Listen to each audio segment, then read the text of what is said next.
नमस्कार, मैं Tushar Gandhi history cell के यूट्यूब चैनल पे मैं आपका गांधीनामा में एक बार फिर से स्वागत कर रहा हूँ।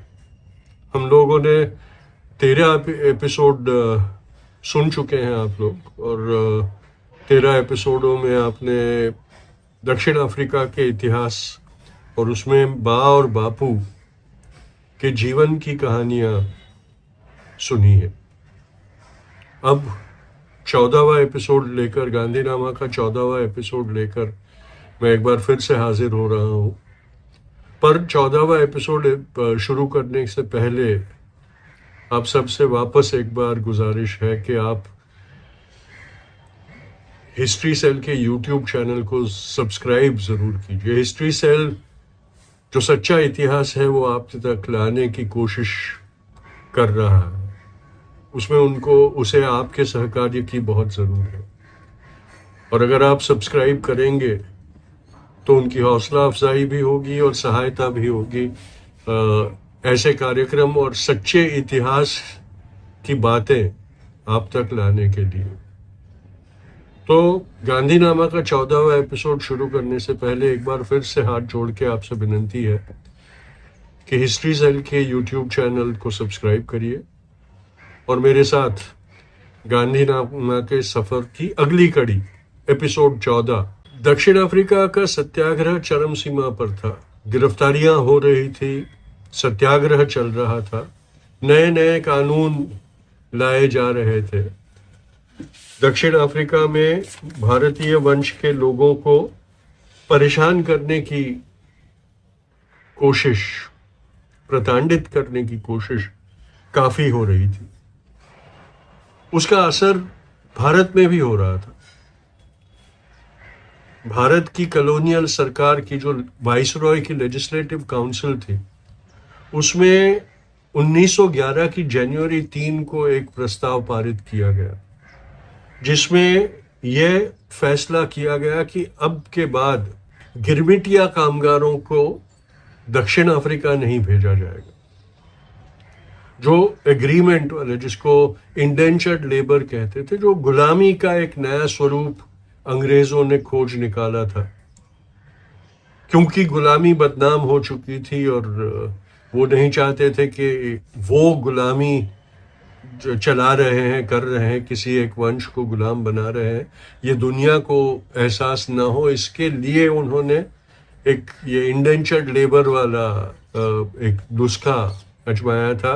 दक्षिण अफ्रीका में उनकी जो खदानें थी और उनके जो बड़े बड़े फार्म्स थे, उस पे काम करने के लिए सस्ता लेबर ले जाने के लिए, सस्ते कामदार प्राप्त करने के लिए हिंदुस्तान से एग्रीमेंट वाले लोगों को ले जा रहे थे, जिनका बोली भाषा में एग्रीमेंट गिरमिट हो गया और गिरमिट से जाने वाले लोग गिरमिटिया हो गए। तो 3 जनवरी 1911 को दक्षिण अफ्रीका में लोगों के हालात देखते हुए कॉलोनियल हिंदुस्तान की सरकार ने, वाइसरॉय की जो काउंसिल थी, उसने ये कानून बनाया, ये फैसला किया कि अब हिंदुस्तान से दक्षिण अफ्रीका गिरमिटियाओं को भेजा नहीं जाएगा। ये एक ऐतिहासिक कानून था और वो इसलिए पारित किया गया कि दक्षिण अफ्रीका में सत्याग्रह कर रहे हिंदुस्तानियों को की सहायता हो, उनके अधिकारों के लिए लड़ाई वहाँ सबल हो सके। और इस तरह से बापू की के सत्याग्रह की पहली जीत उन्हें हिंदुस्तान से प्राप्त हुई। दक्षिण अफ्रीका की सरकार भी ये समझ चुकी थी कि मनमानी नहीं कर सकते। वो ये भी जान गए थे कि गांधी, M.K. गांधी अब सारे एशियाटिकों की लीडरशिप कर रहे थे। उसमें सिर्फ हिंदुस्तानी मूल के लोगों की ही अगुवाई कर रहे हो ऐसा नहीं था। चाइनीज मूल के लोग जो थोड़े बहुत थे वो भी उनकी अगुवाई में लड़ रहे थे। बाकी के एशिया से गए हुए लोग भी धीरे धीरे उनकी आगेवानी के छत्र छाया में अपने अधिकारों की लड़ाई भी लड़ रहे थे। ये लड़ाई बढ़ रही थी और दक्षिण अफ्रीका की कॉलोनियल सरकारें जो थी प्रोविंसेस की, वो जान रही थी कि इंग्लैंड से भी अब उनको इसके लिए समर्थन नहीं मिलने वाला है, क्योंकि दुनिया भर में एशियाई मूल के लोगों के ऊपर बिताए जाने वाले जुल्म दक्षिण अफ्रीका में की निंदा हो रही थी। ये जो प्रस्ताव भारत में सरकार ने पारित किया था, उसकी बधाई देता हुआ एक संदेश 7 जनवरी को नैनीताल इंडियन कांग्रेस ने भारतीय वाइसरॉय की काउंसिल का और गोपाल कृष्ण गोखले का अभिनंदन किया और शुक्रिया अदा किया कि उन्होंने उनकी लड़ाई में एक मजबूती दिलाई थी। एक केस चल रहा था महमूद छोटू भाई का, जिनको दक्षिण अफ्रीका से जिनको भगाया जा रहा था, डिपोर्टेशन का केस चल रहा था। उनके न्यायिक अधिकार की लड़ाई बापू लड़ रहे थे सुप्रीम कोर्ट के अंदर। सुप्रीम कोर्ट के फैसले में चीफ जस्टिस लॉर्ड डिविलियर्स ने appellate division of supreme court ने उस एक्सपल्शन को अवैध करार किया और कहा नहीं, ये नहीं हो सकता। अपने ऑर्डर में चीफ जस्टिस ने ये नमूद किया, the mechanism of liberty of the subject is more important than the prevention of a undesirable immigration law. नागरिक की अधिकारों का महत्व एक अनाधिकृत अमान्य कानून से ज्यादा अहमियत रखता है। ये बात दक्षिण अफ्रीका के सुप्रीम कोर्ट ने भारतीय मूल के एक इंसान के ऊपर दक्षिण अफ्रीका की जो काउंसिल थी, गवर्नमेंट थी, सरकार थी, प्रोविंशियल सरकार थी, उसने किए हुए जुल्म को अवैध करार करने थी। बापू उनके वकील थे, वो लड़ाई बापू लड़ रहे थे। फरवरी 28, 1911 को दक्षिण अफ्रीका की प्रोविंशियल पार्लियामेंट में जनरल स्मट्स ने ये बात कही कि एशियन मूल के जो लोग हैं वो एक बहुत ही पुरानी संस्कृति के लोग हैं। उन्हें हम जंगलियों की तरह बर्बरता से उनके साथ व्यवहार नहीं कर सकते। ये हमारी संस्कृति का समर्थन दक्षिण अफ्रीका का एक गोरा नेता कर रहा था, जिसने उससे पहले हमारे साथ इंसानियत से कभी सुलूक नहीं किया। और ये एहसास बापू के सत्याग्रह के तरीकों से उनको ये एहसास होना शुरू हुआ। दक्षिण अफ्रीका की सरकार ने सत्याग्रहियों के साथ एक प्रोविंशियल सेटलमेंट किया, जहां यह आश्वासन दिया गया कि जो सारे कानून थे जिनका विरोध किया जा रहा था, उनके बारे में पुनः विचार किया जाएगा। उसमें जो कलमे थी जिनका एशियाई मूल के लोग विरोध कर रहे थे, उनको हटाया जाएगा। स्मट्स के साथ, सरकार के साथ बापू के संवाद जारी थे, नेगोशिएशंस चल रहे थे। बापू जोहान्सबर्ग, केप टाउन के बीच आगमन कर रहे थे। बार बार स्मट्स की ऑफिस के साथ पत्र व्यवहार चल रहा था। एक बहुत ही अहम वक्त था बापू के जीवन में और दक्षिण अफ्रीका के सत्याग्रह के। जब प्रोविंशियल सेटलमेंट की अनाउंसमेंट प्रोविंशियल सरकार ने की, प्रोविजनल सेटलमेंट की अनाउंसमेंट प्रोविंशियल सरकार ने की, तो बापू ने कहा कि जब ये समाधान कानून में बदल जाएगा, तब मैं सार्वजनिक जीवन से निवृत्ति लेना चाहता हूं। दक्षिण अफ्रीका के सार्वजनिक जीवन से निवृत्ति। आज के वक्त में ये कहना बहुत जरूरी है, वरना ये प्रचार करना शुरू कर देंगे कि देखो दक्षिण अफ्रीका में ही गांधी ने सार्वजनिक जीवन से निवृत्त होने का झूठा वादा किया था, जो उसने निभाया नहीं। यहाँ ये स्पष्ट करना है कि ये जो बात सार्वजनिक जीवन से निवृत्ति लेने की बात जो बापू ने कही थी वो दक्षिण अफ्रीका के संदर्भ में था, और दक्षिण अफ्रीका का सत्याग्रह इस समझौते के बाद खत्म होने को था। इसलिए और गोपाल कृष्ण गोखले के आग्रह कि अब बापू ने दक्षिण अफ्रीका से भारत वापस लौटना जरूरी है, इस उपलक्ष्य में दक्षिण अफ्रीका में जाहिर जीवन में से निवृत्ति लेने की बात बापू ने वहां की थी। इसका कोई ये मायना नहीं होता कि बापू ने सार्वजनिक जीवन से निवृत्ति लेने की बात की और फिर मुखर गए। संघी ये बात कहने की कोशिश करेंगे और मुझे कोट करेंगे। मैं यहाँ ये स्पष्ट करना चाहता हूँ कि ये जो फैसला बापू ने किया था वो दक्षिण अफ्रीका में जाहिर जीवन से निवृत्त होने की बात उन्होंने की थी। आगे इतिहास और भी जारी हो रहा है। उसी अरसे में जो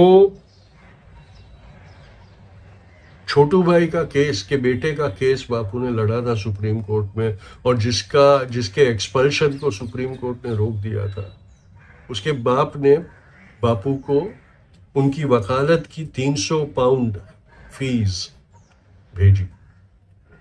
बापू ने ए छोटू भाई को का आभार मानती हुई एक चिट्ठी उन्हें भेजी और कहा कि मैंने तय किया है कि अब फीनिक्स सेटलमेंट जो मेरा आश्रम है उसका कारोबार मैं ट्रस्टियों को सौंप दूंगा, और आपने जो मुझे पैसे भेजे हैं उसका उपयोग मैं वहाँ एक स्कूल शुरू करने के लिए इस्तेमाल करूंगा। इसके लिए आपका बहुत बहुत शुक्रिया मैं अदा कर रहा हूँ। अपनी प्रोफेशनल फीस बापू ने, और 300 पाउंड, उस जमाने में 300 पाउंड बहुत बड़ी रकम हुआ करती थी। वो रकम बापू ने फीनिक्स आश्रम को सौंप दी, आश्रम ट्रस्टियों को सौंप दिया और कहा कि इस रकम में से फीनिक्स आश्रम में एक स्कूल बनाई जाए। आज तक कस्तूरबा स्कूल वहां चली आ रही है। जब फीनिक्स आश्रम को तोड़ा गया तब भी वो स्कूल चल रही थी। ये दूरदृष्टि है। आज भी वो स्कूल भारतीय मूल के लोगों की सेवा कर रहा है, उनके बच्चों को शिक्षा दे रहा है। इसी तरह दौर चलता रहा, बापू काम करते रहे, सत्याग्रह चलता रहा, लेकिन घर में असंतोष पनप रहा था। हरिलाल सत्याग्रह तो कर रहा था, पिताजी के साथ कंधे से कंधा मिला के सत्याग्रह कर रहा था, लेकिन उसके मन में असंतोष था। उसके सपने कुछ और थे और उसको लगता था कि उसके सपने साकार करने में उसके पिता ने उसकी सहाय करनी चाहिए। उसे इंग्लैंड जाना था, वकील बनना था। 2 बार जब मौका आया कि आश्रम के किसी बच्चे को बापू के बेटों में से किसी को इंग्लैंड पढ़ाई करने के लिए भेजने के लिए स्कॉलरशिप्स जब दी गई तो बापू ने परिवार के लिए लेने से इनकार कर दिया और किसी और को वो स्कॉलरशिप का फायदा उठाने दिया। हरिलाल को बहुत असंतोष था इस बात का। वो असंतुष्ट था, वो गुस्सा भी था। उसे लग रहा था कि उसके पिता उसके लिए कुछ कर नहीं रहे। जब जेल जाता था तो कारागृह में अकेला बैठा बैठा अपने सपनों को नष्ट होते हुए देखकर उसके दिल में एक व्यथा, पीड़ा, एक गुस्सा पनप रहा था और उसको लगता था कि ये सब क्योंकि मेरे पिता को मेरी परवाह नहीं है इसलिए हो रहा है। मेरे पिता ही मेरे सपनों का नाश करने वाले व्यक्ति हो रहे। 4 मई और 8 मई के बीच में हरिलाल किसी को बताए बगैर टॉल्स्टॉय फार्म छोड़ के चला गया। डरबन गया, वहां से डेलगोआ बे पहुंचा, पर उसके पास ना तो टिकट थी स्टीमर की, ना ही ट्रैवल परमिट थी। और डेलगोआ बे में अधिकारियों ने उसको पहचान लिया कि ये तो मिस्टर गांधी का बेटा है। तो उन्होंने बापू को संदेशा भेजा कि आपका बेटा डेलगोआ बे आ गया है, कहता है कि वो भारत जाएगा, लेकिन ना उसके पास टिकट है, ना उसके पास जाने की परमिशन है, ना ट्रैवल डॉक्यूमेंट है, उसको हम जाने नहीं दे सकते, तो आप उसे वापस ले जाइए। बापू ने हरमन कैलेनबैक को डेलगोआ बे भेजा और कहा कि जाओ हरी को वापस ले आओ। बापू जोहान्सबर्ग और केप टाउन में सरकार के साथ आखिरी समझौता फाइनलाइज करने में व्यस्त थे। उनके ऊपर समाज की जिम्मेदारी थी, वो नहीं जा सकते थे। और कैलेनबैक उनका बहुत विश्वासु दोस्त और प्यारा दोस्त था, परिवार का ही एक सदस्य बन गया था। तो वो डेलगोआ बे गया और डेलगोआ बे से हरिलाल को वापस ले आया। लेकिन हरिलाल असंतुष्ट था, अभी भी उसके दिल में गुस्से की ज्वाला भड़क रही थी, वो मानने को तैयार नहीं था। उसने फैसला किया था कि अब मैं मेरी जिंदगी मेरे पिताजी की सेवा में बर्बाद नहीं करूंगा, अब मैं अपने बलबूते पर अपना सपना पूरा करूंगा। और वो सपना पूरा करने के लिए अगर मुझे मेरा रिश्ता तोड़ना पड़े तो वो भी तोड़ने को कबूल था उसे।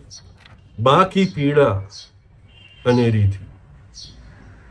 एक तरफ उनका सबसे बड़ा बेटा, प्यारा बेटा, दूसरी तरफ उनका जीवन साथी, उनका पति। उनकी पीड़ा ये थी कि वो समझती थी कि दोनों सच्चे हैं, दोनों की बात में तथ्य है, पर इस चीज में किसी को दोष नहीं दिया जा सकता। वो जानती थी कि उसके बेटे के सपने जायज थे, उसमें कोई गलती नहीं थी,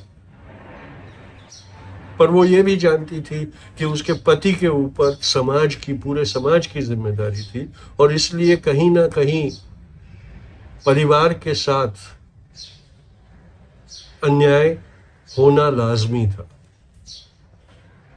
ना वो अपने बेटे को ये बात समझा सकती थी और ना ही अपने पति को ये बात समझा सकती थी कि उनकी जिम्मेदारी उनके बेटों पे है, उनके बेटों की जिम्मेदारी उन पर है और उन्होंने वो जिम्मेदारी निभानी चाहिए। वो जान चुकी थी कि मेरा पति अब पूरे समाज को अपना परिवार समझ लिया है उसने, और पूरे समाज की जिम्मेदारी निभा रहा है, और उसमें कहीं ना कहीं जाके परिवार को भुगतना पड़ेगा। वो जानती थी। वो ये भी जानती थी कि ये बात मेरे बेटे नहीं समझ सकते। डर ये था कि सबसे बड़े बेटे और पति के बीच में जो एक दूरी बन गई थी और बढ़ती जा रही थी, वो कहीं पूरे परिवार को नष्ट ना कर दे, पूरी पारिवारिक बंधनों को तोड़ दे, क्योंकि 4 बेटे थे। उनको खोने का डर एक मां को हो, वो स्वाभाविक था। हरिलाल बार बार मां को ये कह रहा था, पिताजी को, बापू को हमारी परवाह नहीं है, उन्होंने कभी की नहीं है, ना ही वो करेंगे, उन्हें हमारे लिए कोई लगाव नहीं है। तुम देखना बापू हमेशा ऐसे ही रहेंगे। कस्तूर ने बहुत कोशिश की कि नहीं, बापू तुमको उतना ही प्यार करते हैं, पर उनका फर्ज उनको पक्षपात करने से रोक रहा। वो ये अपने बेटे को समझा नहीं सकती थी। ये दुख उनका दिल तोड़े जा रहा था। वहां स्मट्स के साथ पत्र व्यवहार चल रहा था। प्रोविजनल सेटलमेंट हो गया था। बापू को बधाइयों के तार और पत्र आ रहे थे।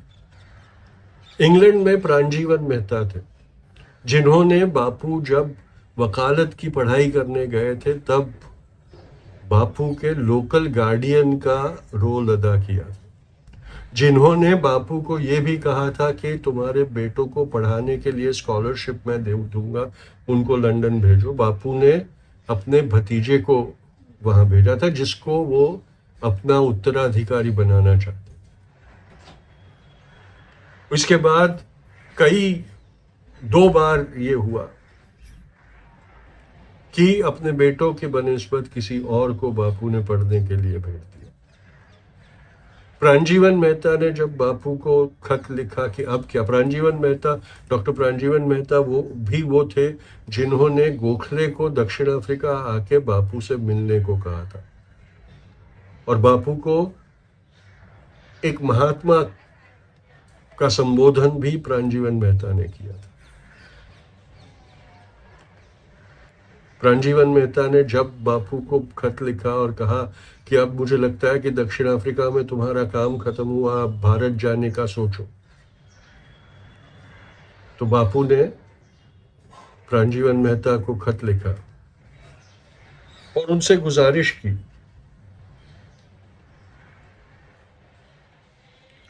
कि नाताल के सत्याग्रह में जो सत्याग्रही थे उनमें से 6 सत्याग्रहियों की पढ़ाई का खर्च प्राणजीवन भाई खुद उठाए। लंदन में आके पढ़ाई करने का जो खर्च होगा वो प्राणजीवन भाई खुद उठाए।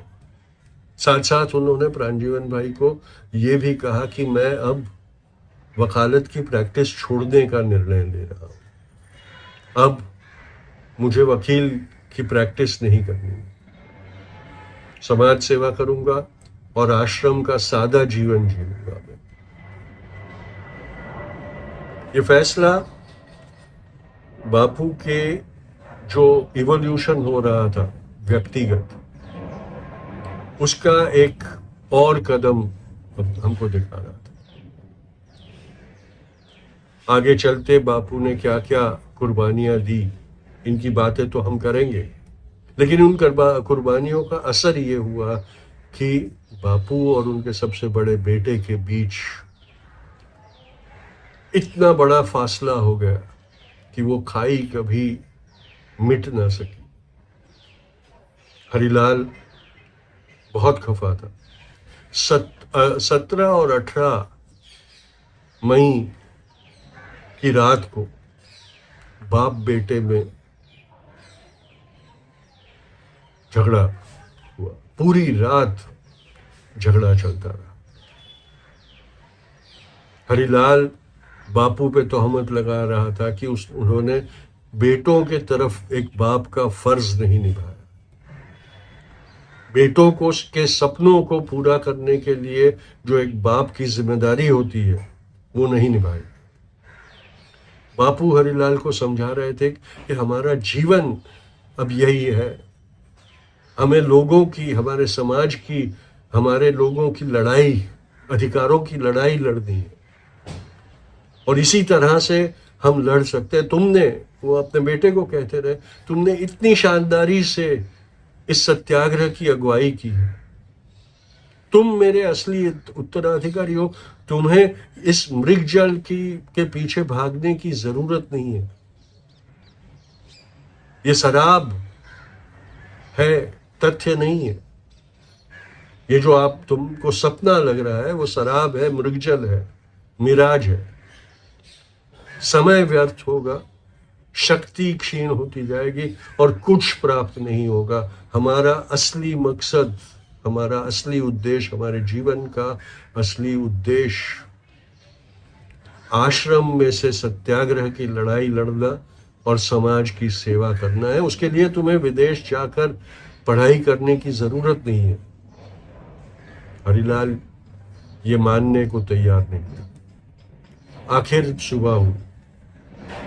ये लड़ाई जो लकड़े और पत्रे की एक छोटी सी केबिन बनाई गई थी गांधी परिवार के लिए घर के स्वरूप में टॉल्स्टॉय फार्म में, उसके बाहर एक पेड़ के नीचे बाप बेटे के बीच में पूरी रात चली। एक खिड़की के पास बैठे बैठे बा ने पूरी रात ये पीड़ा सही। उनका दिल टूट रहा था। वो जान चुकी थी कि अब बाप बेटे एक कभी नहीं हो सकते। आज अगर उनका बेटा घर छोड़ के चला जाता है, वो वापस कभी नहीं लौटेगा। अश्रुओं की धारा उनकी आंख से बह रही थी। दिल के टुकड़े टुकड़े हो गए थे।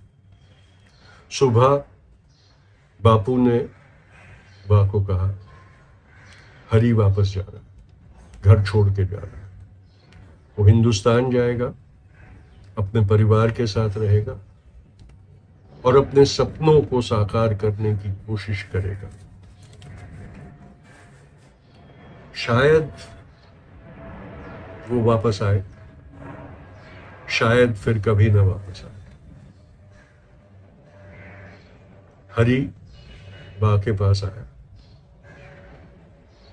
बा को अलविदा करते करते बहुत कटुता से उसने कहा, बा ख्याल रहे, बापू को हमारी फिक्र नहीं है। उन्हें ना कभी थी और ना ही कभी होगी। वो हमारे लिए कुछ नहीं करेंगे। मैं जा रहा हूं, मैं वापस नहीं आने वाला। अगर तुम चाहो तो मेरे पास कभी भी आ सकती। और फिर हरिलाल अपना सामान बटोरे वहां से चल पड़ा। बापू ने उसको ट्रेन की टिकट करवा दी और डरबन से बंबई जाने की उसकी स्टीमर की टिकट भी करवा दी और उसको जो ट्रैवल डॉक्यूमेंट्स है वो भी दे दिए। और बाप बेटा दो टॉल्स्टॉय फार्म से पैदल चलते हुए जोहानिसबर्ग स्टेशन पहुंचे। डरबन के लिए जाने वाली ट्रेन में बापू ने हरिलाल को बिठाया। कहा, बेटे गुस्सा ठंडा हो जाए तो वापस आए। हम साथ में काम करेंगे, साथ में लड़ेंगे। हो सके तो ये भूल जाना, वापस आ जाए। तो फिर बड़े बेटे को लेकर ट्रेन वहां से निकल पड़ी और एक बाप प्लेटफॉर्म पे खड़ा खड़ा उसके सबसे बड़े बेटे को ले जाती हुई ट्रेन को आंखों से ओझल होता हुआ देखता खड़ा रहा। आंखों में नमी थी, दिल में रंजिश थी और एक प्रार्थना थी, वो वापस आए। पर शायद समय को यह मंजूर नहीं था और हरिलाल कई बार अपने माँ बाप के शरण में आया, लेकिन सही मायने में कभी वापस नहीं आया। हरिलाल की ये करुण कहानी गांधी परिवार की कुर्बानियों का एक और उदाहरण था कि परिवार के भोग पर भी सिद्धांतों को ना छोड़ने वाला परिवार का मुखिया जब होता है तो क्या भुगतना पड़ता है। इसमें कोई बुरा नहीं था, न बापू बुरे पिता थे, न हरिलाल बुरा बेटा था। हरिलाल को महत्वाकांक्षा होना जायज था, पर एक समाज सेवक और एक समाज की अगुवाई करने वाले नेता का यह नैतिक कर्तव्य था कि वो परिवार और समाज के बीच में कोई भेद ना करे। गांधीनामा के एपिसोड 14 में फिलहाल इतना ही। एपिसोड 15 में देखिए दक्षिण अफ्रीका के सत्याग्रह का अंत और 22 साल के बाद गांधी परिवार, फीनिक्स परिवार और बा और बापू की दक्षिण अफ्रीका से अंतिम विदाई। तब तक के लिए मैं इजाजत चाहता हूं। मैं तुषार गांधी हिस्ट्री सेल के यूट्यूब चैनल पर गांधीनामा के